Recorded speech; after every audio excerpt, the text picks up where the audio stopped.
कृष्ण की पहेली। जय भीम दोस्तों, आज के इस वीडियो में हम डॉक्टर भीमराव अंबेडकर के द्वारा लिखे गए किताब राम और कृष्ण की पहेली के अंतर्गत श्री कृष्ण के भूमिका को देखने वाले हैं। यह कृष्ण की भूमिका भाग 3 वीडियो है। इससे पहले मैंने कृष्ण की भूमिका से संबंधित 2 वीडियो बना चुके हैं। यदि आप उसे नहीं देखे हैं तो उसे देखने के लिए सबसे पहले इस वीडियो को लाइक, सब्सक्राइब और शेयर करें तथा लिंक डिस्क्रिप्शन में है, उसे जाकर जरूर देखें, तभी यह वीडियो आपको समझ में आएगा। तो चलिए दोस्तों, वीडियो को शुरू करते हैं। डॉक्टर भीमराव अंबेडकर जी अपने किताब में लिखते हैं, कृष्णा का अब पहली बार विवाह हुआ था। उन्होंने विदर्भ के राजा भीष्मक की पुत्री रुक्मिणी से विवाह किया। जरासंध की सलाह पर उसके पिता कृष्ण के चचेरे भाई और चेदी के राजा शिशुपाल से उसका विवाह करने की तैयारी कर रहे थे, लेकिन प्रस्तावित विवाह से एक दिन पहले ही कृष्ण उसे भगा ले गए। भागवत में कहा गया है कि उसे कृष्ण से प्यार हो गया था और उसने उसे एक प्रेम पत्र लिखा था। ये सच नहीं लगता, क्योंकि कृष्ण रुक्मिणी के सच्चे और वफादार पति नहीं रहे। धीरे धीरे रुक्मिणी के पीछे सहपत्नियों की एक बहुत बड़ी सेना आ गई, जब तक कि कृष्ण की सहपत्नियों की संख्या 16,108 नहीं हो गई। उनके बच्चों की संख्या 1,80,000 थी। उनकी प्रमुख 8 पत्नियां थीं, रुक्मिणी, सत्यभामा, जाम्बवती, कालिंदी, मित्रबिंदा, सत्या, भद्रा और लक्ष्मणा। शेष 16,100 का उसी दिन विवाह हो गया। वे मूल रूप से प्रागज्योतिष के राजा नरक के हरम के थे, जिन्हें कृष्ण ने इंद्र के निमंत्रण पर हराया और मार डाला था, जिनकी मां की कान की बालियां नरक द्वारा ले ली गई थीं। युद्ध के बाद सत्यभामा के साथ इंद्र के स्वर्ग का दौरा करते समय इस महिला को इंद्र का प्रसिद्ध पारिजात वृक्ष बहुत पसंद आया। अपनी पत्नी को उपकृत करने के लिए कृष्ण को उस भगवान से युद्ध करना पड़ा जिस पर उन्होंने अभी अभी कृपा की थी। इंद्र हालांकि वैदिक देवताओं के प्रमुख थे और हालांकि इस अवसर पर इंद्र ने उनकी मदद की थी, वास्तव में परमात्मा के अवतार के लिए उनका कोई मुकाबला नहीं था और उन्हें अपने पसंदीदा फूल वृक्ष को छोड़ने के लिए मजबूर किया गया था, जिसे इस प्रकार ले जाया गया था द्वारका में जाकर वहां रोपा गया। उन्होंने अपनी प्रमुख 8 पत्नियां कैसे प्राप्त की, इसकी कहानी बहुत दिलचस्प है। उन्हें रुक्मिणी कैसे प्राप्त हुई, इसकी कथा पहले ही कही जा चुकी है। सत्यभामा वाडव प्रमुख सत्रजीत की बेटी थी, जिसने अपनी शादी कृष्ण से कर दी थी क्योंकि वह उससे डरता था और उसका पक्ष लेना चाहता था। जाम्बवती एक भालू प्रमुख जाम्बवना की बेटी थी, जिसके खिलाफ कृष्ण ने एक यादव से छीन लिया गया पिछला रत्न वापस पाने के लिए एक लंबा युद्ध छेड़ा था। जाम्बवान हार गया और उसने शांति भेंट के रूप में अपनी बेटी कृष्ण को दे दी। कालिंदी ने कृष्ण को अपने पति के रूप में पाने के लिए कई तपस्याएं की और उनकी भक्ति का फल उन्हें उनके विवाह से मिला। मित्रबिंदा कृष्ण की चचेरी बहन थी और उसे स्वयंवर मैदान से बाहर ले जाया गया था। सत्या अयोध्या के राजा नागनजीत की बेटी थी और कृष्ण ने उस पर तब विजय प्राप्त की थी जब उसने हथियारों की एक बहादुर उपलब्धि हासिल की थी, अर्थात नागनजीत के कई शरारती बैलों को मार डाला था। भद्रा कृष्ण की एक और चचेरी बहन थीं और उन्होंने सामान्य तरीके से उनका विवाह किया था। लक्ष्मणा मद्र के राजा बृहदसेन की बेटी थी और वह स्वयंवर मैदान से उसका अपहरण कर ले गया था। बलराम की बहन और कृष्ण की सौतेली बहन सुभद्रा के साथ अर्जुन के विवाह में कृष्ण की भूमिका उल्लेखनीय है। अपनी यात्रा के दौरान अर्जुन प्रभास के पवित्र स्थान पर पहुंचे और रैवतक की पहाड़ी पर कृष्ण ने उनका स्वागत किया। वहां वह सुभादिनी पर मोहित हो गया और उसने कृष्ण से पूछा कि वह उसे कैसे प्राप्त कर सकता है।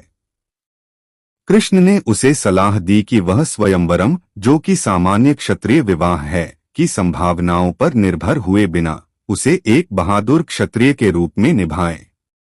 इस आक्रोश से पहले तो यादव क्रोधित हुए, लेकिन जब कृष्ण ने उन्हें आश्वस्त किया कि अर्जुन सुभद्रा के लिए बहुत योग्य पति होंगे और यह कि उसे ले जाकर उसने एक नायक के लायक कुछ भी नहीं किया है, उन्होंने मिलन के लिए सहमति दे दी। और वे अन्यथा कैसे कर सकते थे? कृष्ण हम बेचारे बकवादी लोगों की तरह केवल बहस नहीं करते थे। जैसा कि हम पहले ही देख चुके हैं, उन्होंने अपने उदाहरण द्वारा अपने उपदेशों का समर्थन किया था। यह ध्यान रखना दिलचस्प है कि कृष्ण ने जरासंध और शिशुपाल का निपटान कैसे किया, जिन्होंने युधिष्ठिर द्वारा किए गए राजसूय में परेशानी पैदा की थी। जरासंध ने बड़ी संख्या में राजाओं को कैद कर लिया था और उनका इरादा रुद्र को बलि चढ़ाने का था।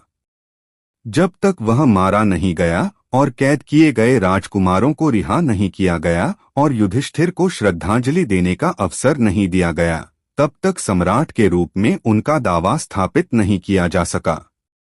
इसलिए कृष्ण भिरना और अर्जुन के साथ जरासंध की राजधानी राजगृह की ओर बढ़े और उनमें से जिसे भी वह चाहे उसके साथ युद्ध करने की चुनौती दी। इस तरह की चुनौती को एक क्षत्रिय द्वारा अस्वीकार नहीं किया जा सकता था और जरासंध ने अपने प्रतिद्वंद्वी के हाथों मृत्यु की आशंका पर अपने बेटे सहदेव को अपना उत्तराधिकारी घोषित किया और भीम को अपने प्रतिद्वंद्वी के रूप में चुना।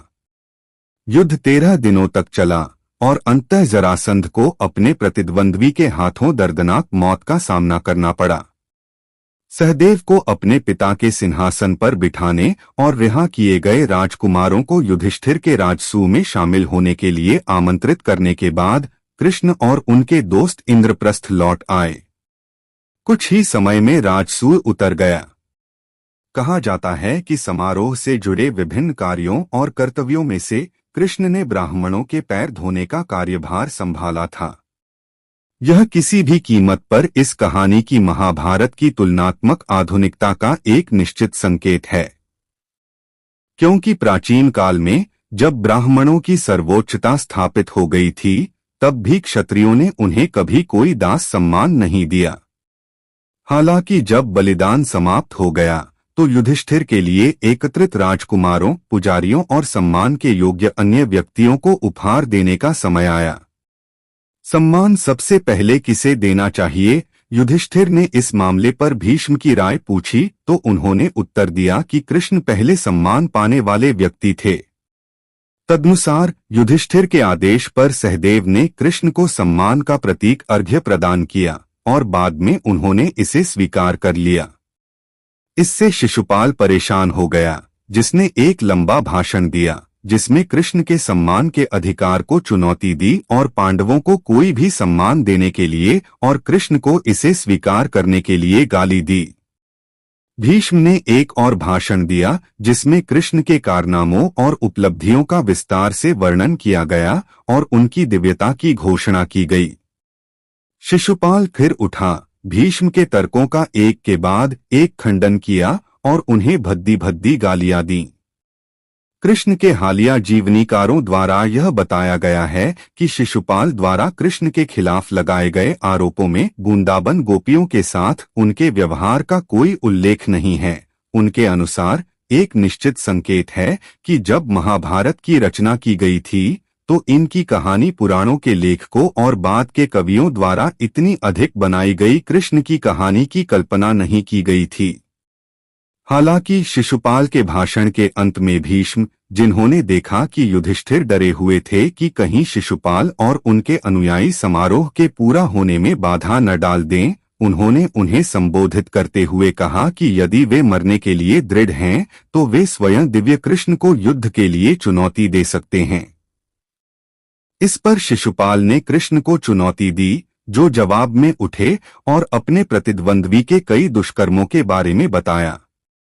फिर इन शब्दों के साथ, उसकी मां, मेरी चाची के अनुरोध पर मैंने शिशुपाल के 100 अपराध माफ कर दिए हैं, लेकिन उसने इकट्ठे हुए राजकुमारों के सामने मेरे बारे में जो अपमानजनक शब्द कहे हैं उन्हें मैं माफ नहीं कर सकता। मैं आप सभी के सामने उसे मार डालता हूँ। उसने उस पर अपना चक्र फेंका और उसका सिर काट दिया। आगे की कहानी देखने के लिए इस वीडियो को लाइक, सब्सक्राइब और अपने दोस्तों को शेयर जरूर करें। धन्यवाद।